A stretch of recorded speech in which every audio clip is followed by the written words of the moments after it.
الحمد للہ رب العالمین والصلاة والسلام علی سید المرسلین قال اللہ تعالی فی القرآن المجید ان اللہ وملائکتہ یصلون علی النبی یا ایہا الذین آمنوا صلوا علیہ وسلموا تسلیما اللہم صلی علی محمد وعلی آلہ وصحابہ وأولاده وأزواجه وذرياته وأهل بيته وأصحابه وأنصاره وأشيائه ومحبه وأمته وعلينا معهم أجمعين يا أرحم الراحمين۔ اللہ تعالیٰ کا لاکھوں کروڑوں احسان ہے کہ آج ہم یہاں عظمت قرآن کانفرنس میں بالا گھاٹ میں حاضر ہو پائے ہیں۔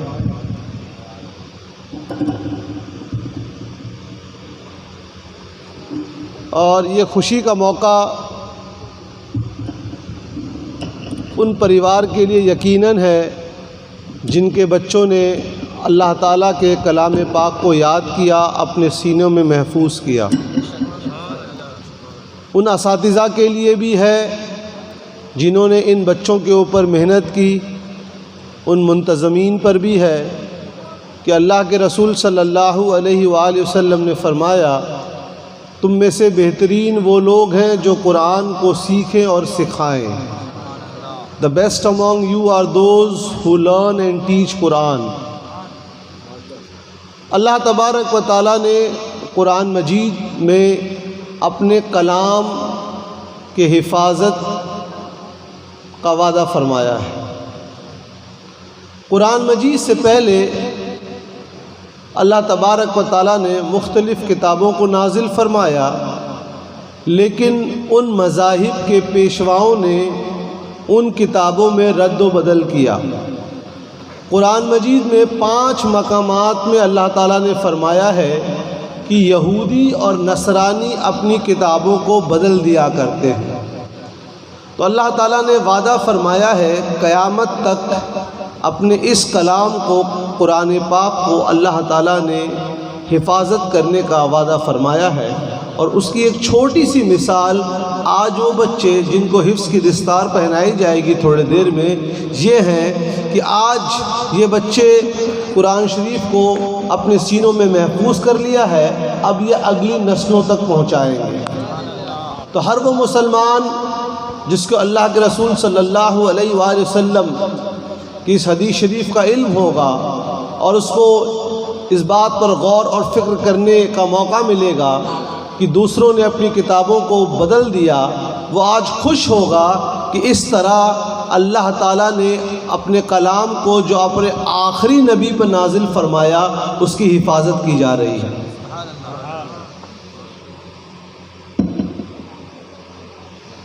قرآن مجید کے متعلق آپ گفتگو اور بھی سماعت کریں گے۔ چند ایک احادیث آپ کی خدمت میں بیان کرنا چاہوں گا۔ سنن بیہقی کی حدیث ہے، اللہ کے رسول صلی اللہ علیہ وآلہ وسلم نے فرمایا ایک حافظ قرآن اپنے خاندان کے ایسے 10 لوگوں کی شفاعت کرائے گا جس کے اوپر جہنم واجب ہو چکی ہوگی۔ تو ایسے بچوں کے والدین ان کے لیے بھی خوشخبری ہے۔ حدیث شریف میں ہے کہ قیامت کے روز ایک شخص کو بہترین کپڑا اور تاج پہنایا جائے گا، اور جب وہ جاننا چاہے گا کہ اس کے کس عمل کے بدلے میں اس کو یہ اونچا مقام دیا جا رہا ہے، تو اس کو یہ اطلاع دی جائے گی کہ تم نے جو اپنی اولاد کو حافظ قرآن بنایا ہے۔ سبحان اللہ۔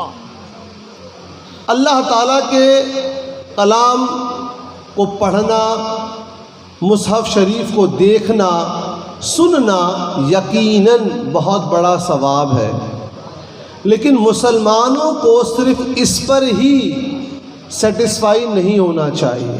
یہ بڑے دکھ کے ساتھ جو اصل مقصد ہے افلا تدبرون افلا تفکرون، اس پر غور اور فکر کرنا، کلام پاک میں اللہ تعالیٰ نے جو نشانیوں کو بیان کیا ہے اپنے اندر انفسہم اور باہر اس پہ غور اور فکر کرنے کا بھی حکم دیا گیا ہے۔ کیا ہم اس پر غور اور فکر کر رہے ہیں؟ میں ایک چھوٹی مثال دوں گا کہ جو لوگ غور اور فکر کرتے ہیں وہ کتنی آگے جاتے ہیں۔ صرف دو مثال غیروں سے، سائنس کی مثال۔ قرآن مجید میں ہے کہ حضرت سلیمان علیہ السلام جب اپنی فوج لے کر جا رہے تھے تو چینٹیاں آپس میں بات کر رہی تھیں۔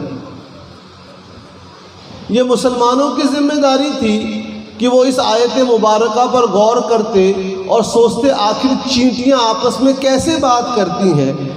غیروں نے، انگریزوں نے اس آیت کو دیکھا اور انہوں نے پتہ لگایا کہ چینٹیاں ایک خاص قسم کا کیمیکل ریلیز کرتی ہیں، اس کیمیکل کے ذریعے وہ بات کرتی ہیں، اور انہوں نے اس بات کو تسلیم کیا کہ ہم کو قرآن مجید سے اس کی نشاندہی ملی ہے۔ ایک دوسری مثال میں پیش کروں گا۔ قرآن مجید میں اللہ تبارک و تعالیٰ نے جہاں فرعون کے ڈوبنے کا ذکر فرمایا ہے، وہاں اللہ تعالیٰ نے فرمایا ہے، آیت کا مفہوم یہ ہے کہ ہم اس کو محفوظ رکھیں گے نشانی کے طور پر۔ آج سے تقریباً 80 سال پہلے مصر ایجپٹ کے پاس ڈیڈ سی میں ایک لاش ملی، لاش۔ سمندر سے جب اس لاش کو نکالا گیا تو اس کی عمر پتہ کی گئی۔ سائنس میں ایک تکنیک ہوتی ہے جس کو کاربن ڈیٹنگ کہتے ہیں۔ اس سے آپ کسی بھی چیز کی جس میں کاربن موجود ہے عمر پتہ کر سکتے ہیں۔ چاہے یہ درخت ہے، اگر یہ زمین کے نیچے آج دفن ہو جائے 500 سال بعد اس کی عمر کا اندازہ لگایا جا سکتا ہے۔ تو اس کے جسم سے ایک حصے کو کاٹا گیا اور سائنسدان نے اس کی تحقیق کی کاربن ڈیٹنگ کے ذریعے، تو پتہ لگا یہ کم سے کم 3-3.5 ہزار سال پرانی لاش ہے۔ کرنے والا مورس ولس تھا جو اس سمے غیر مسلم تھا، بعد میں اسلام کیسے لائے میں وہ بتانے جا رہا ہوں۔ اس نے دیکھا، پھر اس نے قرآن مجید کا مطالعہ کیا، دیکھا کہ اس آیت میں لکھا گیا ہے، اللہ تعالیٰ نے فرمایا ہے کہ ہم اس کے جسم کو محفوظ رکھیں گے نشانی کے طور پر۔ اس کو یقین ہو گیا کہ یہ فرعون کی لاش ہے۔ آج بھی ایجپٹ میں فرعون کی لاش کے اوپر کیمیکل لگا کر وہاں کے میوزیم میں رکھا گیا ہے۔ افلا تدبرون، اللہ تعالیٰ نے قرآن مجید کو تلاوت کرنے کے ساتھ ساتھ اس پہ غور اور فکر کرنے کا حکم فرمایا ہے۔ تو یہ بہت ضروری ہے کہ ہم قرآن مجید کو تلاوت تو کرتے ہیں، اس کا ثواب ملتا ہے، مصحف شریف کو دیکھنے کا ثواب ملتا ہے، لیکن ہم اگر چاہتے ہیں کہ روحانی کے ساتھ ساتھ ہماری علمی ترقی بھی ہو تو ہم اس کے معنی پہ غور کریں گے، ہم اس کے ترجمے پر غور کریں گے، تھوڑی اور ترقی ہوگی تو اس کی تفسیر پر غور کریں گے۔ مبارکباد ہے وہ محلے والے بھی جہاں یہ مدرسہ نوریہ ہے، کیونکہ اللہ تعالیٰ رحمان و رحیم ہے۔ جہاں قرآن مجید کی تلاوت ہوتی ہے وہاں رحمتوں کا نزول ہوتا ہے۔ تو جب اس مدرسے میں بچے قرآن مجید کو حفظ کرتے تھے، ان کے ٹیچرز، اساتذہ ان کو مشق کرایا کرتے، تو جب یہاں رحمتوں کا نزول ہوتا ہے تو آس پاس بھی کچھ نہ کچھ رحمت کے چھینٹے پڑتے ہوں گے۔ یہ تو خوشخبری کی بات ہو گئی، دنیا میں خوشخبری۔ کل آپ کے گھر بچہ ہوگا تو بڑے دکھ کے ساتھ ہم نے اذان دینا بھی نہیں سیکھا ہے، اسی مدرسے سے بچے آئیں گے اور بچے کے کان میں اذان دیں گے۔ ترمذی کی حدیث ہے، سیدنا حسین رضی اللہ عنہ جب پیدا ہوئے تو اللہ کے رسول صلی اللہ علیہ وآلہ وسلم نے ان کے کان میں اذان دی تھی۔ گھر میں کسی کا انتقال ہو جائے، اسی مدرسے کے لوگ آئیں گے، شادی بیاہ کوئی بھی ہوا تو اہل محلے کو بھی میں مبارکباد دینا چاہوں گا کہ آپ نے اس مدرسے کو سپورٹ کیا ہے، لیکن یہ کوئی احسان کی بات نہیں ہے، یہ ہم پر فرض ہے۔ اگر ہم چاہتے ہیں کہ ہماری اگلی نسل بھی دین سے جڑی رہے تو ہم کو اداروں کو، تنظیموں کو، علماء کا تعاون کرنا ہے۔ آپ نے وہ مشہور حدیث شریف سنی ہوگی طبرانی کی حسن سند سے، حضور علیہ السلام نے فرمایا عالم بنو، عالم نہیں بن سکتے ہو تو متعلم اسٹوڈنٹ بنو، وہ بھی نہیں بن سکتے تو علماء کی صحبت میں رہا کرو، اور اگر وہ بھی نہیں ہو سکتے تو کم سے کم ان سے محبت کرا کرو۔ اور یہاں علماء سے مراد علماء اہل سنت و جماعت ہے، یہ بالکل واضح ہے۔ اللہ کے رسول صلی اللہ علیہ وآلہ وسلم نے فرمایا، امام دیلمی نے مسند الفردوس میں ضعیف سند سے نقل فرمایا، جو فضائل اور مناقب میں قبول ہے، جس طرح کہ امام ابن شبہ نے اس کو بیان کیا۔ حضور نے فرمایا اپنی اولادوں کو 3 چیزوں کا علم دو۔ میں اکثر بیان کرتا ہوں اس حدیث شریف کو۔ پہلا، قرآن مجید کا۔ حضور نے فرمایا اپنی اولادوں کو قرآن مجید کا علم دو۔ میں کچھ بات کہوں گا، ہو سکتا ہے آپ کو تھوڑی سی کڑوی لگ جائے، لیکن یاد رکھیے ہر وہ شخص جو تھوڑی اذیت پہنچائے وہ دشمن نہیں ہوتا ہے۔ آپ ڈاکٹر کے پاس گئے، کہا میرے انگوٹھے میں انفیکشن ہو گیا ہے، ڈاکٹر نے کہا تھوڑی سی سرجری کرنی پڑے گی تو آپ کا پورا پس باہر آ جائے گا مواد۔ آپ نے کہا نہیں مجھے تکلیف ہو جائے گی، ڈاکٹر نے کہا جائیے 1 مہینے بعد ہاتھ کاٹنا پڑ جائے گا۔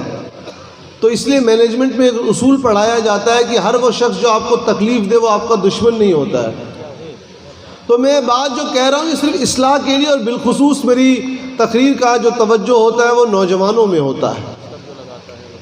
حضور علیہ السلام نے فرمایا اپنی اولادوں کو قرآن مجید کا علم دو۔ آپ اپنے بچوں سے پوچھیں بیٹا قرآن مجید میں کتنی سورتیں ہیں؟ کون سی سورت کے ابتدا میں بسم اللہ شریف نہیں ہے؟ مدنی سورہ اور مکی سورہ کس کو کہتے ہیں؟ آپ کو پتہ لگے گا کہ آپ کے بچے نے پچھلے 1 سال میں قرآن مجید کو کھول کر پڑھا نہیں ہے۔ اپنے دل کی تسلی کے لیے تو اس نے قرآن مجید کا ایپ رکھا ہوا ہے موبائل میں دل کی تسلی کے لیے، لیکن کھلتا ہمیشہ انسٹاگرام اور ٹک ٹاک ہے۔ تو یاد رکھیے آج علم نفسیات کے ماہرین کہہ رہے ہیں کہ 4 سال سے لے کر 8 سال کی عمر کے بچوں کو آپ نے اگر مولڈ کر دیا، صحیح سانچے میں ڈھال دیا تو وہ بچہ اچھا ہو جائے گا۔ 8 سال کے بعد بچے کے اوپر ریسیپشن کی، حکم ماننے کی صلاحیتوں میں کمی آتی ہے، لیکن جو لوگوں کے دل میں خواہش ہے وہ آج بھی اس مدرسہ جامعہ رضویہ نوریہ سے جڑ سکتے ہیں۔ مفتی مصطفیٰ شریف خان مصباحی نے مجھے بتایا کہ ماشاءاللہ یہاں پر حفاظ بھی ہیں اور یہاں پہ علماء بھی ہیں، تو آپ طالب بالغاں جو لوگ صحیح طریقے سے قرآن مجید نہیں سیکھ پائے وہ یہاں آ کر سیکھ سکتے ہیں۔ ہم ہر ایک چیز سیکھتے ہیں، بازار میں نیا ایپ کون سا آ گیا، گورنمنٹ کی اسکیم کون سی آئی ہے، لیکن ہم دین کو سیکھنے کے لیے اتنی توجہ نہیں دیتے ہیں۔ تو خود بھی سیکھیے اور اپنے بچوں کو بھی سکھائیے۔ حضور علیہ السلام نے دوسرا فرمایا اپنی اولادوں کو میرا علم دو، یعنی نبی کریم صلی اللہ علیہ وآلہ وسلم کا علم دو۔ میں بہت لمبی گفتگو اس موضوع پہ نہیں کروں گا، ایک سوال بتا کر آگے چلا جاؤں گا۔ اپنے بچوں سے صرف یہ پوچھ لیجئے کہ جن کے نام کا کلمہ پڑھتے ہو ان کے والدین کا نام کیا تھا، اور کچھ نہیں پوچھوں گا میں۔ تیسرا، حضور علیہ السلام نے فرمایا میرے اہل بیت کا علم دو۔ اس سال جب محرم کا جلوس نکالیں گے یا محرم کی محفل میں بیٹھیں گے، اپنے بچوں سے ایک ہی سوال کیجیے گا کہ سیدنا امام حسین رضی اللہ عنہ کو جب شہید کیا گیا تو ان کی عمر کتنی تھی؟ میرے بتانے کا مقصد یہ ہے کہ علم ہم محنت کر کے حاصل نہیں کرتے ہیں، جو ساری میری گفتگو کا مرکز ہے۔ ہم علم حاصل کرتے ہیں کہ لمبی ڈرائیو میں جا رہے ہیں تو مفتی فیض صاحب کی آج 2 گھنٹے کی تقریر سن لیں گے، یہ ہم علم حاصل کرتے ہیں۔ جبکہ علم حاصل کرنے کے لیے وقت نکال کر نصاب کے ساتھ سیکھنا پڑے گا۔ 1400 سال سے مدرسے کے چلانے والے بیوقوف نہیں ہیں، پوری دنیا، امریکہ، انگلینڈ، جرمنی، یہودی لوگ بیوقوف نہیں ہیں کہ علم کو سکھانے کے لیے ایک نصاب، ایک سیلیبس بنایا جا رہا ہے۔ جب تک کہ سٹرکچرڈ ٹریننگ نہیں ہوگی آپ کو علم سے فائدہ نہیں پہنچ سکتا ہے۔ آج یہ پڑھ لی، آج یہ پڑھ لی، نہیں، اس سے آپ کو تھوڑی بہت معلومات ہوگی، لیکن علم میں پختگی آنے کے لیے آپ کو علماء کی صحبت، یا جس بھی فن کا علم حاصل کریں، فزکس، کیمسٹری، بایولوجی، حفظ، درس نظامی، آپ کو ٹیچر ہونا چاہیے اور ایک سلیبس ہونا چاہیے. تو آپ اس بات کا بھی خیال کریں کہ ہمارا بچہ جب قرآن مجید کے بارے میں سیکھ رہا ہے تو اسی وقت بنیادی عقائد بھی سیکھ لے، کیونکہ آج انٹرنیٹ کا دور ہے اور فتنہ یوں ہے. ابھی حضرت مولانا امجد صاحب وہ شعر پڑھ رہے تھے، اس کا مفہوم یہ کہ وہ سر کٹا لیتے ہیں، اس طرح کا کوئی شعر تھا. تو مجھے ایک واقعہ یاد آیا. سیدنا حسین رضی اللہ عنہ کو کے سر کو جب ان کے دھڑ سے الگ کیا گیا اور نابے پر رکھا گیا، وہ سر بول پڑا. جب میں نے اپنی زندگی میں پہلی بار اس واقعے کو پڑھا تو مجھے لگا بھائی مجھے اس کے سند کی تلاش کرنی ہے. تحقیق کس کو کہتے ہیں؟ میں صرف جو نوجوان ہمارے فارغین ہیں ان کی خدمت میں عرض کر رہا ہوں. اللہ تعالیٰ نے مدد کی، میں پہنچا حافظ ذہبی کی کتاب پر، جو کتنے بڑے نقاد ہیں معلوم ہے لوگوں کو. حافظ ذہبی لکھتے ہیں یہ کوئی انہونی بات نہیں ہے. ایک دوسرا شخص تھا جو سورہ یاسین کی تلاوت کرتا تھا، اس کو پھانسی لگائی گئی تو ہم نے دیکھا کہ اس کا سر بھی سورہ یاسین پڑھتا تھا، وہ بھی صحیح ہے، اور امام حسین کا سر کا یہ قرآن شریف پڑھنا بھی صحیح ہے. اب حافظ ذہبی کو جب ہم لے آئے تو اور کسی کی ضرورت نہیں ہے، کیونکہ وہ کتنے بڑے نقاد ہیں. یعنی آپ جب دین سے جڑے تو اس کو علم تھوڑا تھوڑا، ایک ہی دن میں امام غزالی کوئی نہیں بن سکتا ہے رحمۃ اللہ علیہ. دھیرے دھیرے علم کو حاصل کرنے کی کوشش کریں. اللہ کے رسول علیہ السلام نے فرمایا ہے اولادوں کو تعلیم اور تربیت دینا والدین پر فرض ہے، کیونکہ یہی بچے ہماری موت کے بعد قرآن شریف پڑھیں گے اور نیک صالح ہوں گے تو ہم کو ثواب ملے گا. یہ تو ہو گیا ہمارا ذاتی فائدہ کہ ہم مریں گے تو ہماری قبر پر آ کر یہ قرآن شریف پڑھیں گے. امت کا فائدہ کہ آج بہت ہی فتنے کا ایک بڑا سبب یہ موبائل فون آ گیا ہے. کہ حضرت کل ہم ایک حدیث شریف پڑھ رہے تھے. کیا حدیث شریف؟ کہ اللہ کے رسول صلی اللہ علیہ وآلہ وسلم کو کسی نے اطلاع دی فلاں شہر میں ایک شخص کی موت ہو گئی ہے، تو حضور علیہ السلام نے اس کے جنازے کی نماز دوسرے شہر میں پڑھی. لیکن ہم نے دیکھا ہے بالا گھاٹ میں کوئی عالم دین اس حدیث شریف پر عمل نہیں کرتا ہے. ہم بالا گھاٹ کے واحد مجتہد مطلق بن گئے ہیں اور ہم اس پہ عمل کریں گے. ایسا نوجوانوں کا فتنہ آ رہا ہے جو انٹرنیٹ پہ جا کر چیزوں کو پڑھ رہے ہیں. تو یاد رکھیے کچھ معاملے میں دین بڑا آسان ہے. اللہ تعالیٰ نے انسان کو دنیا میں بھیجا، آنکھ کان دیے، زبان ناک دیا، عقل دی، قلب دیا. اللہ کو پہچانو، سچ بولو، ماں باپ کی خدمت کرو. لیکن فقہ کے معاملے اتنے آسان نہیں ہیں. جب آپ اس سے پوچھیں گے کہ یہ بتاؤ کہ اللہ کے رسول صلی اللہ علیہ وآلہ وسلم نے جنازے کی نماز غائبانہ پڑھی تھی، تو کیا پوری 1400 سال کی تاریخ میں ایک واقعہ بتا سکتے ہو کہ کسی صحابی نے اس حدیث پہ عمل کیا ہو؟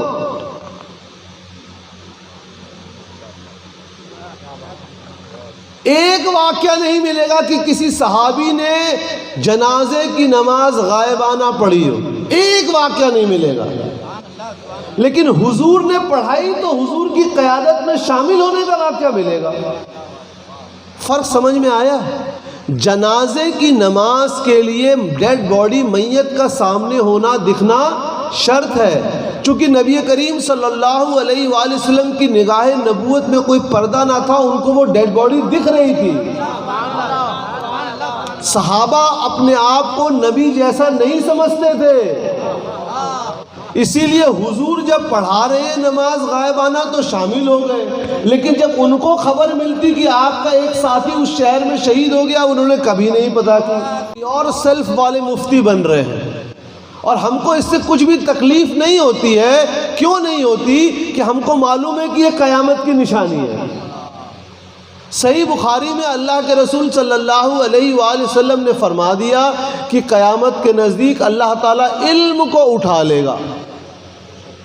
فرمایا علم کو یوں اٹھا لے گا کہ اہل علم یعنی علماء کو ایک ایک کر کے اٹھا لے گا، اور اس کے بعد جہلا ہوں گے، اس سے مراد دین کا علم ہے کیونکہ سائنس کے علم تو بہت ترقی کر رہا ہے. پھر جہلا ہوں گے جو اپنی رائے کو دین بنا کر پیش کریں گے.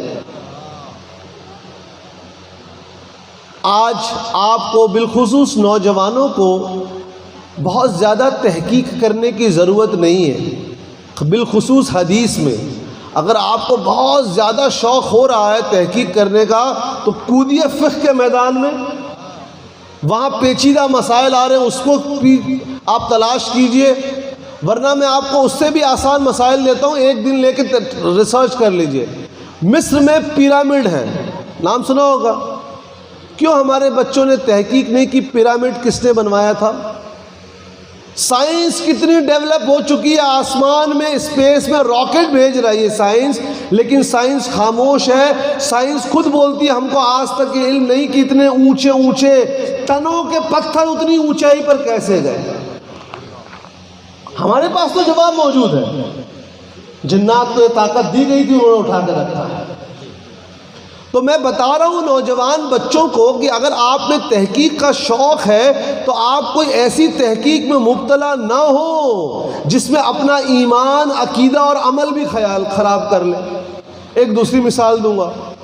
سنن ابو داؤد کی حدیث شریف آپ نے پڑھ لی انٹرنیٹ پہ انگریزی ترجمہ کہ ایک شخص حضور کی بارگاہ میں حاضر ہوا اور کہا میں جب بھی وضو کر کے مسجد میں بیٹھتا ہوں تو مجھے لگتا ہے میرا گیس خارج ہو گئی ہے، میں پھر جا کے وضو کرتا ہوں، آ کر بیٹھتا ہوں، پھر لگتا ہے گیس خارج ہو گئی، اس طرح میرا پورا وقت نکل جاتا ہے. حضور علیہ السلام نے فرمایا جب تک تم کو گیس خارج ہونے کی بدبو یا آواز نہ آئے تم کو وضو کرنے کی ضرورت نہیں ہے. اب کسی نوجوان بچے نے اس حدیث شریف کو پڑھ لیا، اگلے دن اس کی گیس خارج ہوئی اور اس نے کہا نہیں، نہ آواز آئی ہے نہ بدبو آئی ہے، نماز پڑھ لی. مولانا عمران صاحب سے ملاقات ہو گئی. مولانا عمران صاحب نے کہا ارے بھائی وہ حدیث عام نہیں تھی، خاص اس شخص کے لیے تھی، اس کو وسوسے کی شکایت تھی، اس لیے حضور نے صرف اس کے لیے خاص سے وجہ بتائی تھی. یا ایک اور نیا فتنہ آیا ہے بغل والے ملک میں، مجھے پتہ نہیں کیسے انجینئر اپنے نام کے آگے لکھتا ہے. میں بھی انجینئر ہوں لیکن انجینئر کو اللہ تعالیٰ ایک لاجیکل تھنکنگ دیتا ہے.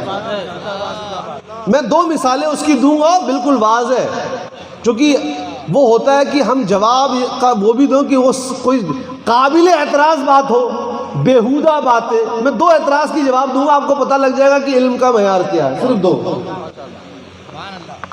کہا جی حضرت خواجہ معین الدین چشتی رحمۃ اللہ علیہ نے اپنے ایک مرید کو کہا کہ لا الہ الا اللہ چشتی رسول اللہ کہو تب میں تم کو اپنا مرید کروں گا. یہ کتاب میں لکھا بھی ہے، سبا سنابل بہت سی کتابوں میں ہے وہ، اور آپ دکھائے گا آپ کو. اب نوجوان بچوں کو لگے گا بھائی یہ تو بول تو صحیح رہا ہے، کتاب دکھا رہا ہے، فرنٹ پیج دکھا رہا ہے. لیکن آپ سے صرف ایک چیز کرنا ہے، آپ خود پڑھتے اس کو. اس میں ایک لفظ ہے، میں اس لفظ کو پڑھ دیتا ہوں. لکھتے ہیں کہ حضرت اس سمے خاص حالت میں تھے، اور میں اس کی مثال حدیث شریف سے دوں گا، وہ بھی بخاری کی. ایک شخص جس کا اونٹ گم ہو گیا اور بڑا پریشان ہوا، اور جب اس کا اونٹ مل گیا تو وہ کیا بول رہا ہے؟ میں رب ہوں، اے اللہ تو میرا بندہ ہے.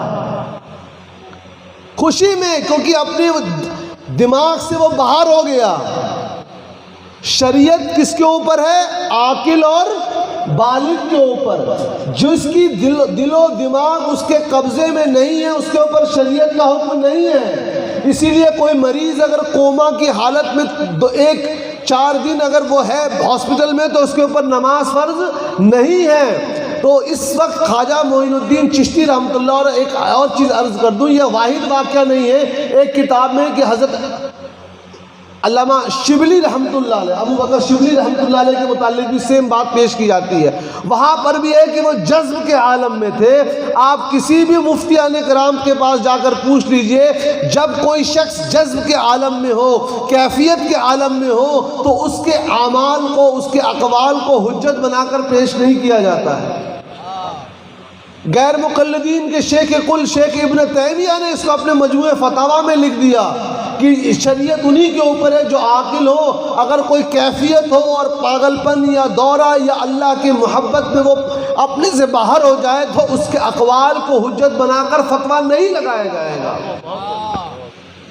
وہ آپ کو ٹی وی دکھائے گا۔ میں دوسرا واقعہ دے دوں، اگر اس سے آسان کتاب کا نام ہے فتح القدیر، باب الصیام کی ابتدا میں لکھا گیا ہے۔ بہت بڑے صوفی بزرگ گزرے ہیں، بشر الحافی رحمۃ اللہ علیہ، کہا کہ انہوں نے اپنے پورے کپڑے اتار دیے اوپر کے، صرف نیچے کا پہنا رہا۔ لوگوں نے پوچھا حضرت آپ یہ کیا کر رہے ہیں اتنی ٹھنڈی کے دنوں میں؟ کہا کہ حضور کی حدیث ہے کہ امت ایک جسم کے مانند ہے، اگر کہیں ایک تکلیف ہوتی ہے تو دوسرے حصے کو اس کا احساس ہونا چاہیے۔ حضور کی امت میں آج بہت سے ایسے غریب لوگ ہیں جن کے پاس اپنا تن ڈھکنے کا کپڑا نہیں ہے، میں ان کے احساسات کو خود فیل کرنا چاہتا ہوں، محسوس کرنا چاہتا ہوں، اس لیے میں کپڑے اتار کے بیٹھا ہوں۔ اب آپ کو ایسا واقعہ اور کسی بزرگ کا نہیں ملے گا تو آپ یہ نہیں بول سکتے کہ یہ واقعہ غلط ہے یا باقی بزرگوں نے نہ کر کے غلطی کی، ان کے اوپر اس وقت کیفیت طاری تھی، اس نے کام کر دیا۔ اور ایک اصولی بات یہ ہے کہ کسی بھی بزرگ کے قول کا جو قطعیات سے ثابت ہو، اگر ظن اس کے مخالف ہے تو اس کو نہیں دیا جائے گا۔ خیر میں اس موضوع پہ نہیں جائیں گے، اعلیٰ حضرت نے اس پہ تفصیلی ذکر کیا ہے۔ میں نوجوان بچوں کو یہ بتانا چاہوں گا کہ آپ مطالعہ کریں اور سب سے پہلے قرآن مجید کی تلاوت کریں۔ ایک بہت ہی خراب ٹرینڈ دیکھنے کو جو ملا ہے، بچے بڑی بڑی کتابیں پڑھ رہے ہیں، مناظرے کی کتاب پڑھ رہے ہیں، لیکن قرآن مجید نہیں پڑھ رہے ہیں۔ یاد رکھیے، حضور نے ہم کو دعا سکھائی ہے، اللہم انی اسألک علما نافعا۔ علم نافع کی دعا ہے۔ علم نافع حاصل کرنے کے لیے ہم کو قرآن مجید کا مطالعہ کرنا پڑے گا، اس کی تفسیر اور ترجمہ لے کر آپ پڑھیے۔ یہ نہیں کہ دوسری کتاب مت پڑھیے، دوسری کتاب بھی پڑھیے۔ ایک بار درود شریف پڑھ لیجئے۔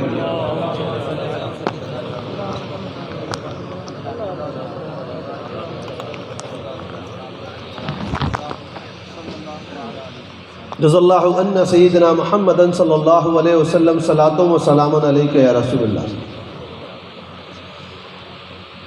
معجزات اور کرامات کو لے کر بھی کچھ لوگ اعتراض کرتے ہیں، وہ صرف اس لیے کہ انہوں نے معجزے کی ڈیفینیشن نہیں پڑھی ہے۔ کہتے ہیں کیسے ہو گیا، یہ کیسے ممکن ہے؟ ارے تم عقل سے اس کو سمجھ نہیں سکتے، تبھی تو وہ معجزہ اور کرامات ہے۔ تم اس کو سوچنے کی کوشش کر رہے ہو، سمجھنے کی کوشش کر رہے ہو۔ کہنے کا مطلب انٹرنیٹ کے ذریعے دین تبھی سیکھیے جب آپ کو معلوم ہو کہ یہ معتبر سنی عالم دین ہے یا معتبر سنی ویب سائٹ ہے۔ گوگل کر کے جو بھی سرچ کا رزلٹ آ جائے، انجانے مقرر کی تقریر دیکھ لیے، اس سے متاثر نہ ہو، کیونکہ آپ کو ایسے بھی لوگ مل جائیں گے جن کی داڑھی اور ٹوپی اور کہہ رہے ہیں معاذ اللہ عورت کا عورت سے نکاح اور مرد کا مرد سے نکاح جائز ہے۔ اب آ کے بولیں گے حضرت ان کی داڑھی آپ سے لمبی تھی، تو بھائی آپ کو جاننا پڑے گا کہ آپ جن کے اس کی باتیں سن رہے ہیں، جن لوگوں کی کتابیں پڑھ رہے ہیں، وہ کون ہیں۔ یہاں پر میں آپ کو بڑی اہم بات بتانا چاہوں گا جس کو امام مسلم نے اپنے ابتدا میں صحیح کی نقل فرمایا۔ امام ابن سیرین رحمۃ اللہ علیہ بیٹھے ہوئے تھے، ایک شخص آیا، کہا میں آپ سے دین کے قرآن مجید کے متعلق کچھ بات کرنا چاہتا ہوں۔ حضرت نے فرمایا جاؤ، مجھے بات نہیں کرنا ہے۔ کہا اچھا حدیث شریف کے متعلق بات کرنی ہے؟ فرمایا نہیں، مجھے بات ہی نہیں کرنی ہے، چلے جاؤ۔ تو ان کے شاگردوں نے کہا حضرت وہ آپ سے دنیا کی بات تو نہیں کر رہا تھا، وہ تو قرآن مجید اور حدیث شریف کی بات کرنے کا خواہش تھا۔ تو فرمایا نہیں، اگر وہ قرآن مجید کی بات کرتا تو اس میں اپنی تعویلات پیش کرتا، حدیث شریف کی بات کرتا تو اس میں فاسد قیاس ثابت کرتا۔ فرمایا اے لوگو، یہ دین کا علم بڑا خاص علم ہے، تم اس کو کس سے لیتے ہو، اس بات کا بڑا خیال رکھو۔ میں جن بچوں کو آج حفظ کی سند مل رہی ہے ان کو پھر سے مبارکباد دینا چاہوں گا کہ آپ کی یہ سند آپ کے اساتذہ سے ہوتے ہوئے نبی کریم صلی اللہ تعالی علیہ وسلم تک پہنچ رہی ہے۔ آپ کی سند میں ایسے علماء ہیں، ایسے حفاظ ہیں، ایسے قراء ہیں جن کے دلوں میں حضور کی محبت تھی۔ مدرسے تو اور بہت کھل جاتے ہیں جہاں معاذ اللہ نہ دل میں حضور کی محبت ہے نہ اولیاء کی محبت ہے۔ تو آپ کو فخر کرنا چاہیے، اللہ کا شکر کرنا چاہیے کہ آپ نے دین کا علم اور قرآن مجید کا علم ان سینوں سے حاصل کیا ہے جن سینوں میں حضور کے محبت کا جو ہے وہ نور جل رہا ہے۔ میں اہل محلہ اور اہل شہر سے بھی گزارش کروں گا کہ آپ اپنے بچے کو جو چاہیں وہ پڑھائیں، اسلام منع نہیں کرتا ہے۔ ڈاکٹر بنائیں، انجینئر بنائیں، چارٹرڈ اکاؤنٹنٹ بنائیں، حافظ بنائیں، عالم دین بنائیں، لیکن اس کو اس مدرسے میں بھیج کر بنیادی تعلیم ضرور سکھا دیں۔ فتنے کا دور ہے، آپ کا بچہ کل آ کر بولے گا اماں آج سائنس نے بتایا کہ ہم بندر سے پیدا ہوئے ہیں، تھیوری آف ایولیوشن۔ تب یہاں کے مولانا بتائیں گے کہ نہیں، لقد خلقنا الانسان فی احسن تقویم۔ یہاں کے علماء آپ کو علم کے ساتھ ساتھ حکمت بھی بتائیں گے کہ بیٹا اس معاملے میں اس وقت خاموش رہنا ہے اور اس معاملے میں اس وقت جواب دینا ہے، جواب تم نہیں ہمارے بڑے دیں گے۔ تو انسان جب علماء کی صحبت میں رہتا ہے تو صرف علم نہیں سیکھتا ہے، علم سے بڑی چیز حکمت اور حکمت سے بڑی چیز ادب سیکھتا ہے۔ تو اس مدرسے سے آپ جڑیں۔ اور کیوں انٹرنیٹ پہ جانا جب آپ کے پاس عالم موجود ہے؟ میں جانے کو منع نہیں کر رہا ہوں، لیکن یاد رکھیے معتبر سنی ویب سائٹ ہونی چاہیے۔ آئیے پھر ہم ایک اور اہم موضوع کی طرف گفتگو کریں۔ کون سا مہینہ چل رہا ہے؟ شعبان۔ اگلا مہینہ رمضان المبارک۔ امام ابن حبان نے اپنی صحیح میں ایک حدیث نقل فرمائی ہے۔ اللہ کے رسول صلی اللہ علیہ وآلہ وسلم ممبر شریف پر اوپر تشریف لے جا رہے ہیں، 3 مرتبہ آمین فرمایا، آمین آمین آمین۔ صحابہ اکرام نے پوچھا یا رسول اللہ صلی اللہ علیہ وآلہ وسلم، آپ نے آج ایک ایسا عمل کیا جو ہم نے اس سے پہلے نہیں دیکھا سنا کہ آپ آمین فرما رہے ہیں، کیا وجہ؟ فرمایا ابھی ابھی جبرائیل علیہ السلام تشریف لائے تھے۔ نوجوان بچوں سن لو اس حدیث شریف کو۔ حضور نے فرمایا کہ جبرائیل علیہ السلام نے دعا کی تباہ و برباد ہو جائیں وہ لوگ جن کو ماں باپ کی عمر ملی یا ان میں سے کسی ایک کی ملی اور ان کو انہوں نے راضی نہ کیا۔ آج ہمارے نوجوان بچے گھومیں گے، دوستوں کو اہمیت دیں گے اور اپنے ماں باپ کی طرف کوئی توجہ نہیں دیں گے۔ ماں ناراض ہے کوئی فکر نہیں، والد ناراض ہے کوئی فکر نہیں۔ یاد رکھیے جنت ماں کے قدموں کے تلے ہے۔ حضور نے حضرت جبرائیل نے دعا کی کہ ایسے لوگ برباد ہو جائیں جو اپنے ماں باپ کو منا نہ لے، راضی نہ کر لے، اور حضور نے آمین فرمایا ہے۔ تو اے نوجوان بچوں، اس محفل کو ختم ہونے کے بعد جاؤ اپنے ماں باپ کے پاؤں کو پکڑو، ہاتھ کو پکڑو اور سچے دل سے کہو، اور ماں اور باپ کے دل میں اللہ تعالیٰ نے اتنی محبت دی ہے کہ اگر آپ ان سے معافی مانگیں گے تو وہ معاف کر دیں گے۔ دوسری دعا کی حضرت جبرائیل علیہ السلام نے، ایسا شخص تباہ و برباد ہو جائے کہ جس کے سامنے آپ کا نام مبارک لیا جائے وہ آپ پر درود شریف نہ بھیجے۔ میں اس سے بھی اپنے نوجوانوں کی توجہ دلانا چاہوں گا کہ آپ درود شریف بھی پڑھیں گے، صلی اللہ علیہ وسلم کہیں گے، صلی اللہ علیہ وسلم۔ یہ کیا ہوتا ہے؟ پورا کہا کیجئے صلی اللہ علیہ وسلم اور محبت کے ساتھ کہیے۔ اور تیسری دعا حضرت جبرائیل علیہ السلام نے دعا کی، تباہ و برباد ہو جائے وہ شخص جس کو رمضان المبارک کا مہینہ ملا اور اس نے اپنے گناہوں کو بخشوایا نہیں، یعنی روزے رکھ کر اللہ تعالیٰ سے اپنے گناہوں کی معافی نہ مانگی۔ وہ میں اس لیے عرض کر رہا ہوں، ہم نے اپنے بچپنے میں دیکھا وہ لوگ جو مزدوری کرتے تھے وہ بھی روزہ رکھتے تھے اور رمضان شریف کے مہینے کا احترام کرتے تھے، اور اب ہم دیکھ رہے ہیں کہ لوگ باشرہ لوگ رمضان شریف کے مہینے میں کھڑے ہو کر پانی پی رہے ہیں۔ اپنے نوجوان بچوں کو بتائیے روزے کی کیا کیا حکمتیں ہیں، وہ میں یہاں نہیں بتا سکتا، امام غزالی کی احیاء پڑھ لیجئے، پورا باب ہے روزے کے فلسفیکل فائدے، میں اس میں نہیں جاؤں گا، 2-3 چیزیں عرض کروں گا صرف۔ آج سے 6 سال پہلے دنیا میں جو سب سے بڑا سائنس کا ایوارڈ ہوتا ہے جس کو نوبل پرائز کہتے ہیں، وہ ایک سائنٹسٹ کو ملا، اور اس نے یہ تحقیق پیش کی کہ انسان اگر سال میں 30 دن روزے رکھے تو اس کے جسم کے جو گندگی ٹاکسنز ہیں وہ مالیکول سے نکل جاتے ہیں اور اس کی عمر میں اضافہ ہوتا ہے، صحت اچھی ہو جاتی ہے۔ آپ چیک کر سکتے ہیں، یہ کوئی ایسی بات نہیں ہے کہ آپ کو اصول شاشی کھولنی پڑے گی، کھول کے دیکھ پڑھ سکتے ہیں، انٹرنیٹ پہ پورا موجود ہے، یہ سائنس مان رہی ہے۔ اب آئیے اللہ تعالیٰ قرآن مجید میں فرماتا ہے الف لام میم ذالک الکتاب لا ریب فیہ ھدی للمتقین الذین، یاد رکھیے قرآن سے اگر آپ کو ہدایت ملنی ہے تو آپ کو تقوی اختیار کرنا پڑے گا، اور تقوی تب حاصل ہوگا جب قرآن مجید میں دوسرے مقام پر فرمایا گیا جب تم روزہ رکھو گے۔ تو اپنے نوجوان بچوں کو آپ ابھی سے روزے کی تیاری بتائیے۔ ایک صاحب ملے، میں جھوٹ نہیں بول رہا ہوں، ممبر پہ ہوں، کہا حضرت مجھے بیماری ہے، میں روزہ نہیں رکھ سکتا۔ میں نے کہا کیا بیماری ہے؟ مجھے بھوک بہت لگتی ہے۔ یہ کوئی بیماری نہیں ہے۔ تو آپ کس کو دھوکہ دے رہے ہیں؟ آپ روزہ رکھیے، ہاں اگر آپ کے پاس کوئی شرعی عذر ہے، شریعت نے اس میں آپ کو اور ہم سب کو موقع دیا ہے، آپ کسی مسلم ڈاکٹر سے ملیں، وہ آپ کو بتائے گا کہ کیا گنجائش ہے، رکھ سکتے ہیں کہ نہیں۔ لیکن مجھے حیرت ان نوجوان بچوں پہ ہوتا ہے جو بالکل ہٹے کٹے ہوتے ہیں اور وہ گھومتے رہتے ہیں رمضان شریف کے مہینے میں۔ یاد رکھیے عذاب ایسے ہی آتا ہے، ایسے ہی علاقوں میں آتا ہے۔ پھر ہم سے پہلے جو امتیں تھیں ان کی عمر کتنی تھی؟ 300 سال، 400 سال۔ اس امت کی اوسط عمر کتنی ہے حدیث شریف کے مطابق؟ 60 سے 70، جامع ترمذی میں۔ لیکن اللہ تعالیٰ نے اپنے حبیب کے امتیوں کو ایک یہ فائدہ پہنچایا کہ عمر تو کم دی لیکن کچھ خاص راتیں اور کچھ خاص مہینے دے دیے ہیں کہ جس میں عبادت کرو گے تو تم کو اتنا اتنا ثواب ملے گا۔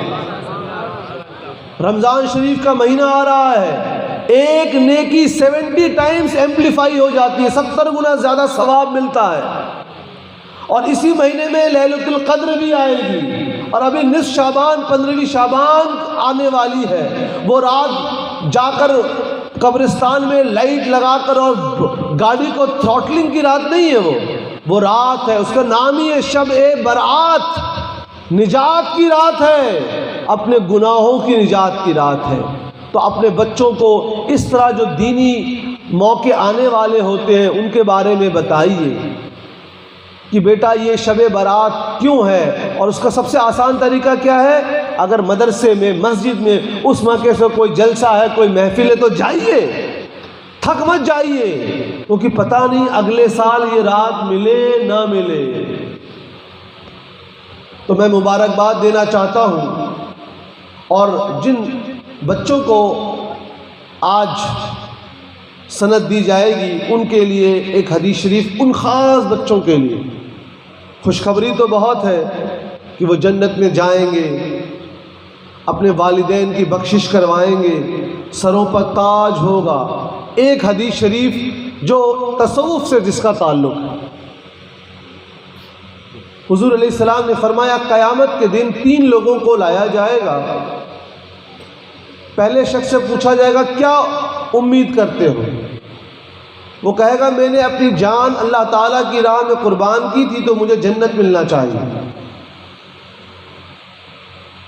ندائے غیبی ہوگی، آواز ایک ندا آئے گی، تو جھوٹا ہے، تو نے اللہ کی رضا کے واسطے اپنی جان کو قربان نہیں کیا تھا، صرف لوگوں کی واہواہی لوٹنے کے لیے ایسا کیا تھا، اور اس کو گھسیٹ کے جہنم میں ڈالا جائے گا۔ دوسرے شخص سے پوچھا جائے گا کیا امید کرتے ہو؟ کہے گا میں نے تو مال و دولت خرچ کیا اللہ کی راہ میں، تو مجھے جنت ملنی چاہیے۔ پھر ندا کہ تو جھوٹ بولتا ہے، تو نے لوگوں کی واہواہی لوٹنے کے لیے کہ لوگ بڑے بڑے سخی ہیں، دین کا بڑا تعاون کرتے، اس لیے تو نے کام کیا تھا۔ یاد رکھیے ہم سب اہل سنت و جماعت، سب کا تعلق کسی نہ کسی تصوف کے سلسلے سے بھی ہوتا ہے، تو ہم اپنے ارادوں کو بھی چیک کریں کہ ہم یہ کام کیوں کر رہے ہیں۔ ہم اس کی طرف توجہ نہیں دے پا رہے ہیں کیونکہ یہی اصل تزکیہ نفس ہے۔ تو اس کو کہا جائے گا تو جھوٹا ہے، تو نے اللہ کی رضا کے واسطے نہیں بدولت خرچ کیا تھا، دنیا والوں کے لیے، اس کو بھی گھسیٹ کر جہنم میں۔ تیسرے شخص سے پوچھا جائے گا کیا امید کرتے ہو؟ کہے گا میں نے بہترین آواز میں قرآن مجید پڑھی تو مجھے جنت ملنی چاہیے۔ پھر سے ندا آئے گی تو جھوٹا ہے، تو نے اللہ کی رضا کے واسطے قرآن مجید کی تلاوت نہ کی، تو نے اس لیے تلاوت کی کہ لوگ بولے واہ واہ کتنی اچھی آواز ہے۔ تو تصوف سے جڑے رہنے سے فائدہ یہ ہے کہ اس طرح کی جو نفسیاتی بیماریاں ہیں وہ آپ کے مرشد، آپ کے بزرگ جیسے ہمارے برادر، ہمارے بھائی صاحب سید عبدال صاحب اور دیگر مشائخ جو ہیں، ان لوگوں سے جڑے رہنے سے فائدہ یہ ہوتا ہے کہ اس طرح کی نفسیاتی بیماری سے اللہ تعالی ہماری حفاظت فرماتا ہے۔ ہڈی ٹوٹ گئی، ڈاکٹر کے پاس گئے، ایکس رے ہو گیا، ہڈی ٹوٹی ہوئی ہے، چہرے میں بلغم ہے، ایکس رے آیا، ٹھیک ہے بھائی پتہ لگ گیا۔ تکبر، دکھاوا، غصہ، اس کے لیے کوئی ڈاکٹر ہے تو بتا دیجئے۔ تو یہ ضروری ہے کہ ہم جب طریقت میں داخل ہوں تو اس کے مقصد کو سمجھیں، کیونکہ اللہ تعالیٰ قیامت کے دن ہمارے دلوں کے بارے میں ہی سوال کرے گا۔ تو ہم قرآن شریف کی جب تلاوت کرتے ہیں تو دلوں کا جنگ بھی چلا جاتا ہے۔ صوفیہ اکرام نے فرمایا جس کو تکبر ہو وہ مسکین کے چہرے پر ہاتھ پھیرا کرے، یہ ایک حدیث شریف سے بھی ثابت ہے۔ بعض نے فرمایا وہ دسترخوان پر جو گرے ہوئے کھانے کو اٹھا کر کھائے گا اس کا بچہ، اس کی اولاد نیک فرما بردار ہوگا۔ تو آپ اور ہم سب خوش نصیب ہیں کہ اللہ تعالیٰ نے ہم کو اہل سنت و جماعت سے جوڑے رکھا ہے۔ اپنی دولت، اپنی ڈگریوں، اپنی سے کوئی فخر نہیں، اللہ جانتا ہے۔ اللہ کا شکر ہے اللہ تعالیٰ نے سنی بنایا ہے، یہی ہے، یہی اہل سنت و جماعت۔ آج دنیا میں بڑے فرقے آ گئے ہیں، سب ایمان پر ڈالنے والے فرقے، اور سب کے سب کہتے ہیں کہ ہمارا تعلق قرآن مجید اور سنت سے ہے۔ تو میں آپ کو ایک چھوٹی سی ایک اشارہ کروں گا جس سے آپ کو پتہ لگ جائے کہ کیسے ہم کو ٹٹولنا ہے کہ کون حق پر ہے۔ بہت چھوٹا سا طریقہ بتاؤں گا آپ کو۔ اس کے لیے آپ کو تھوڑی تاریخ کی کتابوں کا مطالعہ کرنا پڑے گا، اور تاریخ کی بات سے یاد آئی ہمارے نوجوان بچے تاریخ نہیں پڑھ رہے ہیں۔ میں نے ایک مقالہ لکھا، ابھی چھپنے والا ہے، سن لیجئے، بڑے مزے کی بات ہے۔ ایک فلم بنی ہے، فلم کا نام ہے پرتھوی راج، مفتی صاحب۔ اس میں دکھایا گیا کہ پرتھوی راج نے محمد غوری کو ہرا دیا اور اس کو مار دیا، اس فلم میں یہ دکھایا گیا ہے۔ حقیقت یہ ہے کہ پرتھوی راج کی موت 1192 میں ہوئی، کتنے میں؟ 1192 میں، اور محمد غوری کا انتقال 1206 میں ہوا۔ یعنی محمد غوری فاتح تھا اور اس کی موت بعد میں ہوئی۔ فلم میں کیا دکھایا جا رہا ہے؟ الٹا۔ اب آپ کے چھوٹے بچے ان فلموں کو دیکھیں گے، غلط تاریخ جانیں گے۔ قرآن مجید کو اٹھائیے، اللہ تعالیٰ نے پچھلی قوموں کا ذکر کیا ہے کہ نہیں کیا ہے؟ تو تاریخ کے اوپر اسلام نے خاص توجہ دلائی ہے، اور ہماری تحریک اور تنظیم نے ایک سلوگن دیا ہے، جو قوم اپنی تاریخ بھلا دیتی ہے تاریخ اس قوم کو بھلا دیتی ہے۔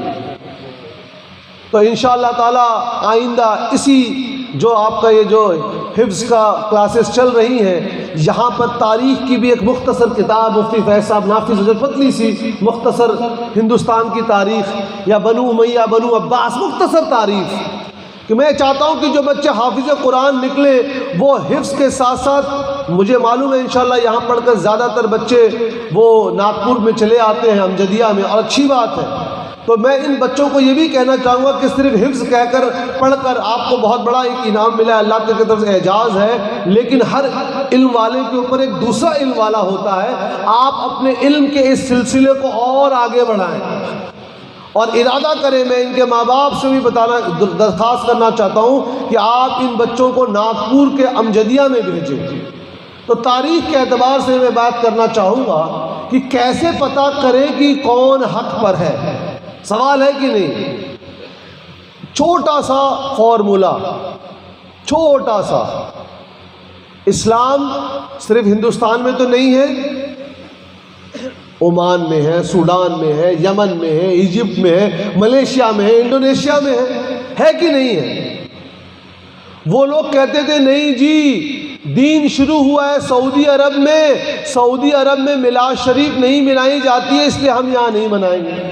جن کے لیے حجت حرمین کے لوگوں کا عمل تھا آج کا، وہ تو برباد ہو گئے، کیونکہ آج تو سعودی عرب میں کیسینو کھل گئی ہے، بنا شادی بیاہ کے مرد عورت ہوٹل میں چیک ان کر رہے ہیں۔ ہمارے لیے شروع سے حجت قرآن مجید، سنت، اجماع اور قیاس تھی۔ تو میں آپ لوگوں کے لیے آسان طریقہ بتاؤں گا، جب بھی کوئی مسئلہ آئے، آپ دیکھیں دنیا کے دیگر مسلم ممالک میں پچھلے 800-900 سال میں علماء نے کیا کہا ہے، کوئی بھی مسئلہ ہے، جیسے ابھی آنے والا ہے نصف شعبان، وہ انٹرنیٹ پہ فتوے آنے شروع ہو جائیں گے، نہیں جی شب بارات ناجائز ہے، بدعت ہے، حرام ہے، حضور سے ثابت نہیں ہے۔ آپ کو پڑھنا نہیں ہے بھائی، اپنا ٹائم ویسٹ کر رہے ہو۔ دین بڑا آسان ہے، دین بڑا آسان ہے، ہم لوگوں نے اس کو مشکل بنا لیا ہے۔ بتا رہا ہوں میں، اتنا پڑھ لکھ کے مجھے یہ احساس ہوا دین بڑا آسان ہے، ہم نے اس کو پریشانی میں بنایا ہوا ہے۔ آپ چلے آئیے انڈونیشیا کے کسی عالم کے فتویٰ انٹرنیٹ پہ موجود ہیں، شافعی لوگ ہیں، دیکھ لیجئے۔ مصر کے عالم کو دیکھ لیجئے، شیخ ابن تیمیہ تو خیر سنی نہیں تو ان کی کتاب میں دیکھ لیجئے۔ میلاد شریف کا مسئلہ ہے، انگوٹھا چومنے کا مسئلہ ہے، آپ دیکھیں گے سارے اختلافات بر صغیر میں پچھلے 300 سال میں پیدا ہوئے ہیں۔ اس سے پہلے سارے کے سارے لوگ وہی مسلک پہ تھے جو اہل سنت و جماعت اور مسلک اعلیٰ حضرت کے نام سے جانا جاتا ہے۔ میں اس کی ایک مثال لے کر آپ سے اجازت لوں گا، صرف ایک مثال دوں گا بڑی آسان تاریخ کے اعتبار سے۔ ہندوستان میں جب کوئی فرقہ نہیں تھا، آج سے 400 سال پہلے بہت بڑے عالم دین شیخ عبدالحق محدث دہلوی رحمۃ اللہ علیہ، ان کی کتاب ہے اخبار الاخیار، 400 سال پرانے بزرگ کہتے ہیں یا اللہ تبارک و تعالی، میرا کوئی ایسا عمل نہیں ہے جو میں تیری بارگاہ میں پیش کر سکوں، میرے ہر عمل میں کوئی نہ کوئی کمی ہے، خواہشات ہے، نفسانیت ہے، لیکن ایک میرا عمل ہے جو میں تیری بارگاہ میں پیش کرنا چاہتا ہوں، وہ کہ جب میلاد شریف کی محفل میں تیرے حبیب پر درود بھیجا جاتا ہے تو میں کھڑے ہو کر بھیجتا ہوں۔ 400 سال پہلے ہندوستان میں کھڑے ہو کر درود و سلام پڑھا جاتا تھا۔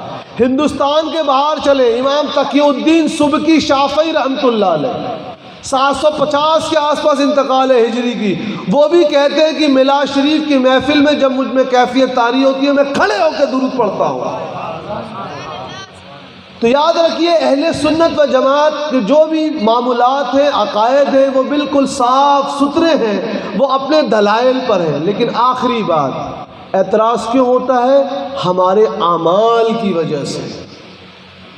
ہمارے نوجوان بچے جائیں گے، نگاہیں نیچی ہونی چاہیے، لوگ بولے مسلمان تو ایسا ہوتا ہے، وہ اپنی آنکھوں کو اوپر کر کے لڑکیوں کو دیکھ کر چھیڑتے ہیں۔ ہمارے نوجوان بچے جائیں گے، منہ میں گٹکا پان بیڑی لے لیں گے۔ یاد رکھیے دین جو ہے وہ تقریر سے نہیں پھیلا ہے، دین اخلاق سے پھیلا ہے۔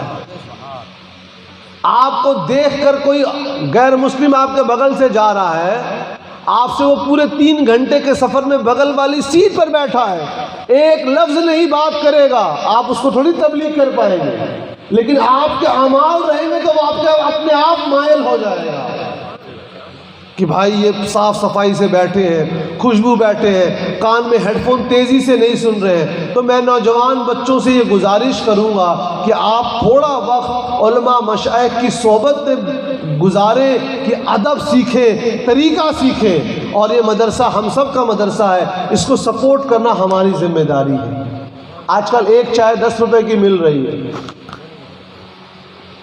تو 30 دن کی چائے 300 روپے کی ہو گئی ہے، لیکن بڑے دکھ کے ساتھ کہا جائے گا تعاون کیجئے تو جیب سے 10 روپے کا وہ نوٹ نکلے گا جو بالا بھاٹ کی بازاروں میں چلتا نہیں ہے، جو نوٹ۔ مدرسوں کو قائم رکھنا، کیونکہ انگلش میں کہاوت ہے men may come and men may go but we grow on forever۔ لوگ آتے رہیں گے، لوگ چلتے چلے جائیں گے۔ آج اسٹیج پہ جو بیٹھے ہیں، آج سے 100 سال کے بعد ان میں سے کوئی نہیں رہے گا، پتہ نہیں کس کی قبر کہاں ہوگی۔ آج جو لوگ اس محفل میں بیٹھے ہیں، 200 سال بعد کوئی نہیں رہے گا یہاں پر، کچھ نئے لوگ یہاں بیٹھے ہوں گے، کچھ نئے لوگ یہاں بیٹھے ہوں گے، لیکن یہ ادارہ رہے گا، یہ تنظیم رہے گی، یہ قرآن مجید کی تعلیم چلتی رہے گی۔ تو اس کو قائم رکھنا ہم سب کی ذمہ داری ہے۔ وجزا اللہ عنا سیدنا محمد صلی اللہ علیہ وسلم۔ السلام علیکم ورحمۃ اللہ وبرکاتہ۔